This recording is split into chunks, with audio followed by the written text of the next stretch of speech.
compound interest? I think this is a really interesting topic because I was chatting with a financial advisor the other day, and he was telling me about the very first thing he teaches all of the people that come through his programs and work with him privately. And he starts talking about compound interest. And he's kind of an evangelist about this subject. Of course, we all know about compound interest from a financial perspective, but I actually started thinking about it in a business owner perspective. Is compound interest, like the things that you are interested in as a business owner and the things that you focus your time on. And a lot of us really struggle with that whole separation of ideas and implementation, and there's a constant flow of ideas, and then we have limited time to implement, and it becomes really, really stressful when we feel like our interests, right? Like our actual attention is actually distributed among so many different things. I wrote an email to my list the other day about compound interest, and I was like, guys, this is the reason why this is so successful. And I'm going to tell you the story of what. I just recently wrapped a project with a client.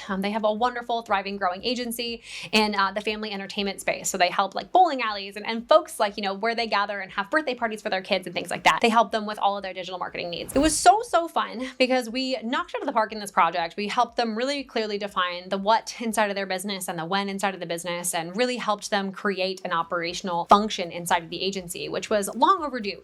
And I think that the reason why this even ended up being an opportunity to work together, the founder, Jeremy, and I were on a call, and we were talking about, wow, I can't believe that we actually met each other in 2017. 2017.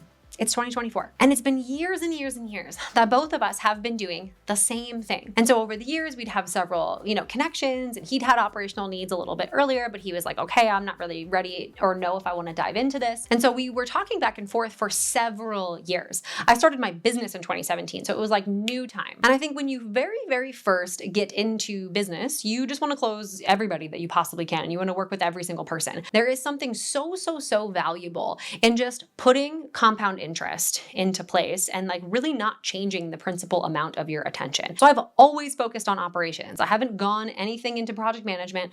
I haven't gone anything into some of the financial stuff that it takes behind the scenes to run a company. I've only been in the operational piece. I haven't dove into team, although I do talk some best practices about how to manage team with your operations. But at the end of the day, I'm an ops gal. I am absolutely a systems and data nerd. I am absolutely a process person. That is how I thrive. And so the fact that I've kept those bumper lanes on, and Jeremy, my client, who just appreciated and so like loved working with us. And I even said, I was like, we may even change a little bit about how we approach working with clients and who we say our perfect client is, because this project went so well. This is what compound interest is. It's putting a principal amount and saying, nope, I'm going to vote with my dollars. This is how I'm going to be. I'm going to vote on this thing being able to produce for me long term. And all of a sudden there's this hockey stick moment where you're like, yes, I waited.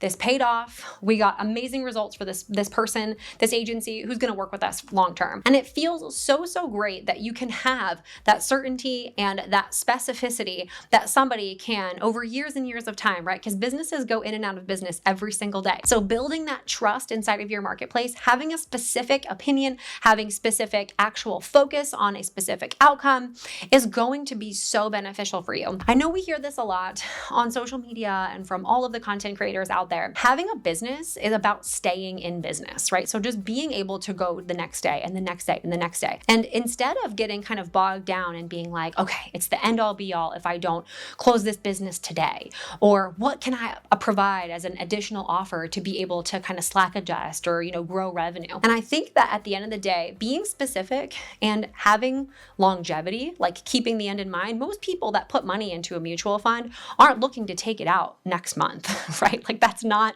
the main goal. They know that it's not going to be useful. They're going to get whacked with a bunch of taxes or whatever that looks like for them. But for us, we do this all the time in a small business, right? We take a principal amount and invest it, and then we immediately split it off and go put the other amount, 50% of it somewhere else. And then we get upset when that isn't providing us with the compound interest or the results that we want because our attention is focused too wide. So how do I combat this? This is a really common question that I get. Everybody's like, Allie, how do I really focus on seeing something through to the finish line or making sure that something comes to fruition and I can actually give, a project or an idea that I want and the actual life cycle that it needs? First and foremost, most things take longer than you think. Just going to go ahead and say that. Most things take longer than you think. Everybody who says that they had some quick tip hack thing, I personally don't believe it. I think that yes, if you are in momentum and somebody comes to you and they provide an accelerator along that path, that's super common, but you need to be in motion. So having an idea or something that you want to do and really thinking about, okay, if I think this is going to take me 6 months, let's just go ahead and say it'll take us a year, and then be in a position where if we think it's going to take us a year and it ends up taking us 6 months, we're elated and we're super excited about that, right? So really be truthful to yourself and how you actually feel like you can lift this project or this idea off of you, actually put it into practice. So first and foremost, it'll always take longer than you think. So think through that, right? Think about how can I have the longevity or the patience for this thing to come to fruition. I know that there were goals that I set for my business in year 1 that I didn't hit until like year 3. And you know why? It's because I thought that I could just do something and it would immediately work. I didn't realize that there was likely a testing phase of something. And so now when we plan quarterly initiatives and annual initiatives, we crush them because I have a lot of experience in not only running the company now, knowing what certain things bring us fruit, but also I've created that goodwill, right? Or that kind of longevity inside of the marketplace. So as you go and build your business, right? If you go and want to create something in 6 months and it takes a year, then you might be down. You might be like, oh, this isn't going to work, right? I'm not going to be able to put this idea into action. And then all of a sudden you kind of let it fall to the wayside, and then you find some new thing that you end up doing the same thing over and over and over again. But what you want to do is you want to give that thing the life cycle to be able to actually implement it. And then finally, make sure it's operationalized, please. Because as I'm sure you guys know, we get a lot of ideas like all the time. And it's funny because I am an operator at heart. Like I love the systems and the processes and being able to create repeatability. I had to learn this like entrepreneurial brain. I had to learn the actual, marketing and sales and all the things that go into like running a holistic company. I was always living behind the scenes in operations. And that was something that actually hindered our early stage growth. And I had to actually supplement via coaching and via programs and all those types of things to help, really build that side of my brain and that muscle inside of my business. But the amazing thing is that as you close those loops and create closed systems inside of your company, you can actually stack those ideas on top of one another. Think of it like habit stacking, right? When we learn to tie our shoes, we don't forget how to brush our teeth, right? We operationalize the brushing of our teeth and then we move on to learn a new skill. So in our business, that is also true. And I see a lot of companies doing that where they'll get an idea out there, right? They'll do all the implementation and then they'll be so burnt out and be like, whew, that took everything we had. They forget to operationalize it. And then so next time they go to do something like that, they completely reinvent the wheel. It's as exhausting, if not more, because now they're frustrated with the fact that this is their second launch and it's 2 times as hard as the other one because they've got 2 times the audience and 2 times the revenue size and all those types of things. It feels really, really overwhelming and it can really often hinder you.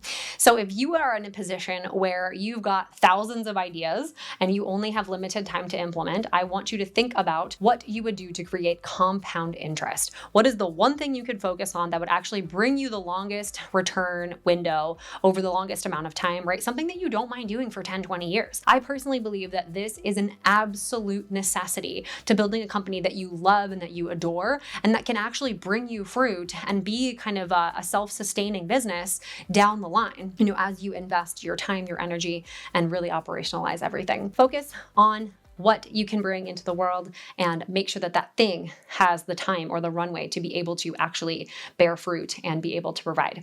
I hope that was helpful for you, and I hope that you're leaving feeling super encouraged. If you are enjoying our videos, please subscribe, and I'll see you guys next time.